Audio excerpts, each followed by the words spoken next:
उज्जैन में महाबल नाम का एक राजा राज करता था। उसके हरिदास नाम का एक दूत था, जिसके महादेवी नाम की बड़ी सुंदर कन्या थी। जब वो विवाह योग्य हो गई तो हरिदास को बहुत चिंता होने लगी। इसी बीच राजा ने उसे एक दूसरे राजा के पास भेज दिया। कई दिन चलकर हरिदास वहां पहुंचा। राजा ने उसे बड़ी अच्छी तरह से रखा। एक दिन एक ब्राह्मण हरिदास के पास आया और बोला, तुम अपनी लड़की मुझे दे दो। हरिदास ने कहा, मैं अपनी लड़की उसे दूंगा जिसमें सब गुण होंगे।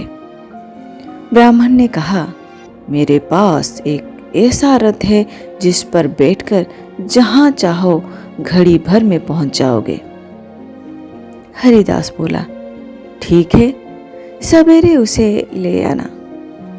अगले दिन दोनों जन रथ पर बैठकर उज्जैन पहुंच आए।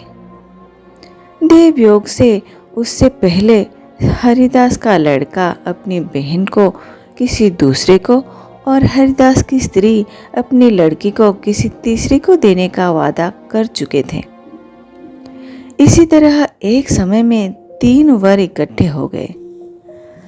हरिदास सोचने लगा कि कन्या एक है, वर 3 हैं, क्या करें। इसी बीच एक राक्षस आया और कन्या को उठाकर विंध्याचल पहाड़ पर ले गया। तीनों वरों में एक ज्ञानी था।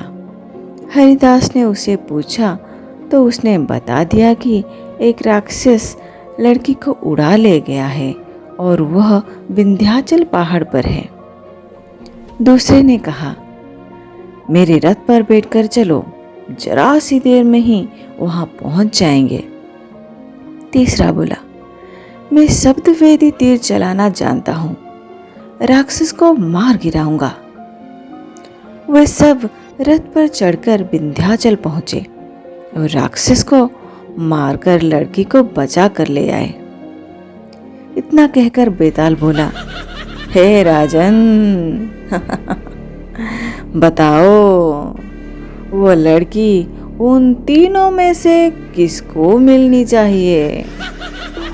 राजा ने कहा, जिसने राक्षस को मारा उसको मिलनी चाहिए, क्योंकि असली वीरता तो उसी ने दिखाई, बाकी दोनों तो बस मदद की है।